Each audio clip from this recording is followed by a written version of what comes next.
Hello, I'm a British person, and right now I am ashamed of that fact.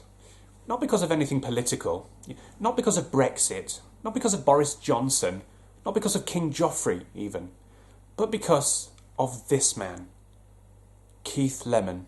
If you don't know who Keith Lemon is, then I beg of you, please turn this video off now because your life will benefit from not knowing who he is. Okay? Just go and watch something else less offensive, like ISIS beheading videos, because once you know who Keith Lemon is, you will wish that you didn't. Okay? Are we understanding now? Are we clear? Okay, good. I'm assuming you're saying yes, and you're keeping the video on. So, let's find out. Keith Lemon is a character created by writer/actor/comedian/presenter/brand whore Lee Francis. Keith is a strange character. He's vulgar and sexually aggressive and offensive, so he fits well on his late-night TV panel show Celebrity Juice, where he gets to hump things and leer at women. But for some reason, and a reason I am yet to discover, Keith is also the host of primetime family shows such as Through the Keyhole and Sing If You Can. Why the hell would you put a character who says stuff like this, clean the windows and feed the horse, and put him in a show intended for families? I mean, who makes that call? And why do they make that call? It would be like having Joe Pesci be the guest host of an episode of Sesame Street. You only exist out here because of me! My point is that Keith Lemon is a very divisive character. People like him, so they stick him in everything, including a bloody movie where he's allowed to run riot. But then there are people who don't, because he's been on TV more than everyone else combined ever. So, shall we take a look at Keith Lemon the movie and hope that there may be just a tiny shred of at least a tiny molecule of highbrow comedy? No chance. Let's take a look anyway. Faster! Faster! As fast as I can go. No. I regret everything. I'm not with you because you're a disgustingly rich, successful businessman. Opening with a dream sequence. Smart. No movie has ever done that before. Or devastatingly handsome. Yeah, I know. Because I've got a nice personality, haven't I? But my handsomeness is a faculty, though, isn't it? Oh, Harry, of course it's a faculty. Oh, the dialogue is so snappy. Snap, snap. I can't click my fingers. To draw out the joke, Keith's girlfriend enters the dream, followed by Craig David, because why not make a reference to Bo Selector, another Lee Francis show less than a minute in? Were you afraid that you were already losing your audience's interest? Keith wakes up in a grotty London flat. Hey, did you know that farts are now funny, regardless of whether there's a point of having it there? Just the character farts. That's a joke. Brilliant. What are we going to have next? Is Keith just going to say random stuff in the hopes that it'll get a laugh? And anyway, Rosie, who else can make a mashed potato sandwich like you? Yes, good example. Let's just say random things and it'll technically be a joke. Did you laugh at that? Potato sandwich. Ha ha. It turns out that Keith's in London to sell his invention at the Invention Convention. Ugh. But he's late. Oh no. What we definitely need now is a getting ready montage followed by references to his catchphrases. Haha, that's something he says. And so is that. This movie's going to be great. I'm a British person. In what is then the first in a plethora of pointless and dignity-sapping celebrity cameos, Keith then gets into the same cab as Baby Spice, who then gets out only for Sporty Spice to get in. Is that the joke? I don't get it. Because you're a Spice Girl, I could do you a good deal. I could stick one in your front passage. Or I could stick one in your back passage. It's up to you. No, okay, the butt sex reference is the joke. But then she gets out and the Bo Selector version of Scary Spice gets in, because callbacks are more important than story. Also, Gary Barlow shows up. Hilarious. Followed by Jedward once Keith arrives at the convention.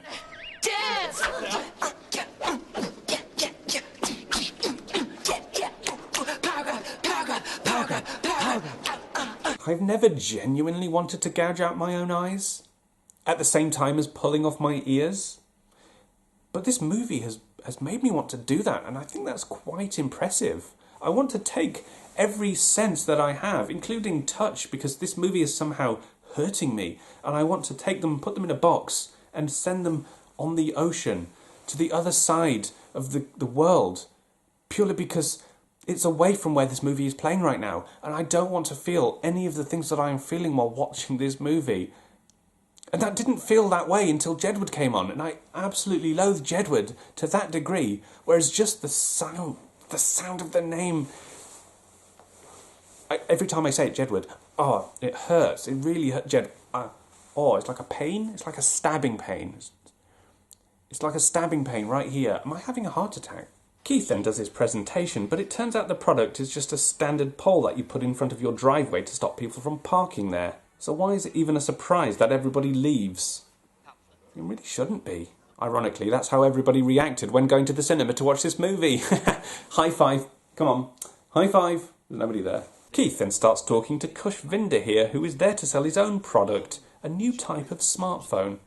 It's called the Tissipity. Tissipity. Tissipity. Tissipity. Pissity. It's called pissity. Sissipiss. No, Pissipity. Pissy-piss. Tissipity. Mispronouncing words is fun. Somehow, Kushvinder ends up giving Keith his entire stock of phones. Because I have no idea, I guess we need to start a plot somehow? I wish. Then we have Keith sad on this bridge whilst he imagines he's getting a blowjob from his girlfriend.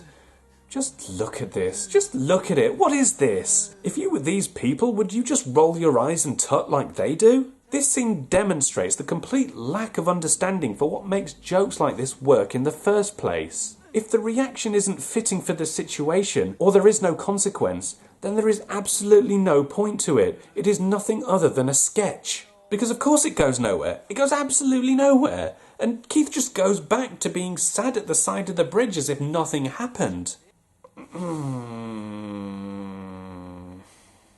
Keith is worried that he won't be able to sell the 1,000 poles he ordered, but shock horror, he accidentally ordered 1,000,000, which just so happens to be delivered to his girlfriend by Varys. Douglas, Keith's friend, played by Kevin Bishop, aka that kid from Muppets Treasure Island, does the obvious thing and dresses up like Keith to sign for the deliveries. But because this is a silly comedy, he signs it by licking a pregnancy test. Ho ho! And it's positive. Yeah, I don't know. I guess apparently it makes sense to lick a pregnancy test. It also makes sense to do a pregnancy test at work. Meanwhile, Keith meets with his friend, game show host Paddy McGuinness at a strip club. The story doesn't need to take part in a strip club, but because apparently the audience are now considering turning off or leaving the theatre, they have to put some tits in there to keep people invested. Even if those tits are sometimes blurred out, sometimes not. Who cares? Lack of consistency is fun. Can I have a Coke, please? Did you just call me a cock? No, I said can I have a glass of Coke. You want me to put my arse on your cock? Okay, so you're already reusing a joke just 20 minutes into the movie.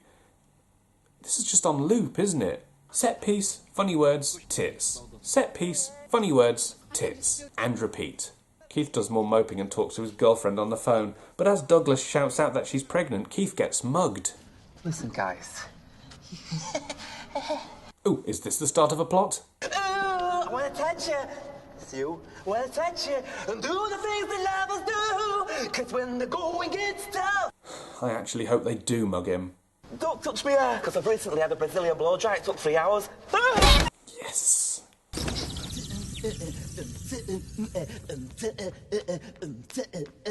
Don't do this.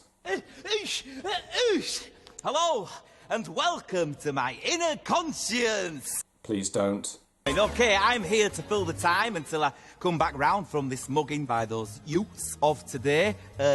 Listen. Get a fucking suit, you lot, man. I beg you. So despite being mugged, they leave his smartphone in clear view so it can ring magically and offer him advice. It leads him to a man called the Fixer. It even gives him directions to this spooky old mansion. But don't worry, the phone's magical abilities will never be referenced again. There, Keith meets another celebrity cameo in the form of Vern Troyer, the Fixer, a man who fixes people's lives. But can he fix this movie? Burn. Back with Varys, and he wants fake Keith to sign for the order, but he refuses, so the sender, Evil Steve, arrives to force them to. I don't know if calling the villain Evil Steve is good parody or bad parody. It's bad parody, isn't it? He's also clearly played by Lee Francis, who for some reason insists on playing 90% of the roles in anything he's in.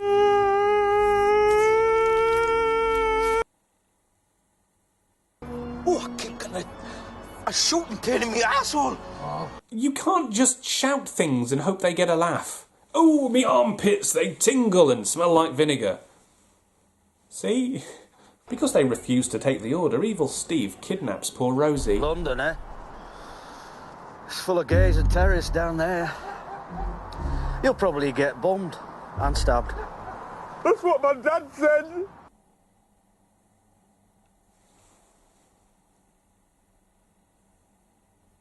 Keith has the genius idea to change the name of the Tissipity, and Vern arranges for Keith to appear on the chat show of cameo number 976, David Hasselhoff. This is also where Keith meets the real Kelly Brook, who proceeds to tell her about his dream. And then I went down to the hidden area and give some sort of mop action. Mop. Oh, disgusting! Mop. Saying mot and pretending to lick a vagina isn't funny?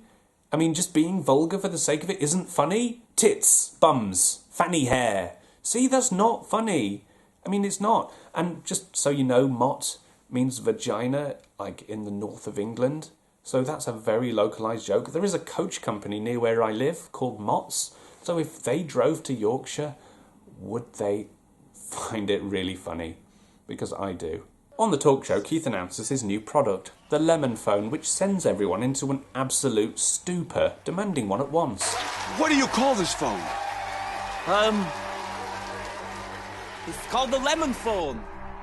Okay, we finally have our first bit of real satire. Well done, movie. Kelly Brook even gives Keith a number, and he literally becomes an overnight billionaire. How? He only had a shopping trolley worth of Tissipities. Surely even selling them he would only get a few thousand. He wouldn't become a billionaire.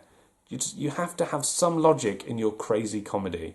Now that Keith's luck has changed, Vern wants to fix it with Rosie and evil Steve as well. But Keith is a monumental prick and he loves his newfound life too much, as expressed in this money-spending montage.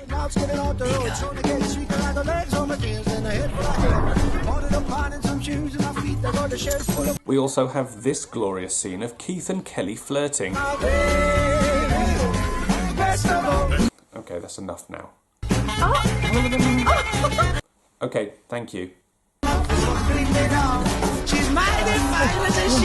For fuck's sake, do neither of you have any dignity? Have the bags and gash, I mean mash, please. Say hello to another celebrity cameo, game show host Vernon Kay. Marvellous. Then comes the movie's infamous scene. If you only remember one thing about this movie, it is guaranteed to be this. So Kelly decides that she wants to have sex with Keith. It starts off with a bit of whatever the hell this is, until finally she takes off her top. And then we have this.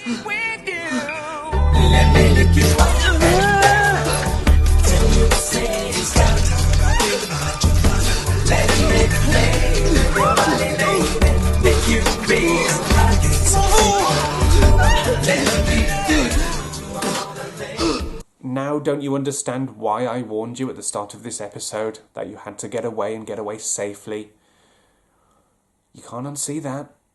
I bet that when you woke up this morning you didn't expect that at some point during your day you would get to see the close-up of a Yorkshireman's face being showered with a continuous geyser of semen. But now that it's happened, don't you feel terrible for knowing that not only does it exist, but you've seen it twice? You're welcome. Despite his little, large accident, Kelly Brook sticks around and Keith hosts a toga party, and whilst he's getting ready, he describes the entire plot of Rambo. Well, what happens in Rambo is he tries to get into a small town, and they won't let him into the small town, so he goes into the small town anyway, so they arrest him and take him down to the station, do his fingerprints, but you can see he don't want to do his fingerprints, and then they put him in the shower, and they hose him down, which I thought was a bit homoerotic, and then he punches that ginger guy from CSI Miami. Hey Keith, Alan Partridge has been on the phone. He wants his joke back. And his dignity for having watched this. And the party is a who's who of pointless celebrity cameos, including Chris Moyles, Peter Andre, Gino DeCampo. Touch my balls, touch my balls. No, I meant really, touch my balls. Oh, Gino. Denise Van Outen, Billy Ocean, Craig from Big Brother Series 1. Seriously, that was 17 years ago. And some of Lee Francis's older characters. Even daytime TV hosts Holly Willoughby and Fern Cotton show up. I'm just gonna go and powder my boobs. Boobs. And then Douglas shows up and tells Keith about Evil Steve, but Keith is such a douche that he makes him leave. What was that all about? But I'll tell you what, Kelly Brook, I would let you finger my arsehole as part of lovemaking, and I have never let anyone stick their finger up my ass. I'm only laughing because I've gone insane. And then everyone's faces go wonky. That is literally the word they use in the movie. No like it. You're wonky. I'll never work again. And they decide that it's due to the Lemon phone, so everyone hates Keith now. What an unexpected twist. Everyone chases Keith to the roof, and after he apologises and realises his mistakes, Kelly Brook pushes him off the roof. But it's okay, because he learned his lesson, Guardian Angel Vern Troyer saves him. Wait, no, he didn't learn his lesson, he just grovelled for an apology when everything went wrong and everyone hated him and wanted to kill him. That is just not learning your lesson. Then Vern flies Keith back home, where he falls on Evil Steve to defeat him. So he didn't even do anything to save the day, he just fucking landed on him. Then he confesses his love for Rosie and she forgives him and all is well, the end. Oh, God. No, he learned nothing. He didn't learn anything. He was given this amazing opportunity and he fucked it up and he learned nothing. He has learned nothing. There is no character progression whatsoever. I genuinely think whenever I see a Lemon from now on, I will get PTSD. This film has zero plot, zero laughs, and I couldn't give two shits about whether the main character succeeds or not. The only thing it has a lot of is TV celebrity cameos. And they're very British-centric as well, so it's not like Americans or outside audiences could even appreciate them. Could you appreciate them? Do you know who any of those people were? Probably not, and you probably shouldn't find out because it's really boring. Keith Lemon, the character, works as a late-night panel show host, but not as the lead in a movie. Now, if you'll excuse me, I'm going to go and wash my eyes with bleach. Oh, hello. This is the point in the credits where your name would be if you were to support the show on Patreon. You'd also get access to old episodes of Shameful sequels that are no longer available online, as well as the chance to vote on upcoming episodes, which would be nice, wouldn't it? But if you would like to see more episodes of Shameful sequels and keep the show alive, then please do consider supporting the show at this link on Patreon. It would be absolutely marvellous if you could.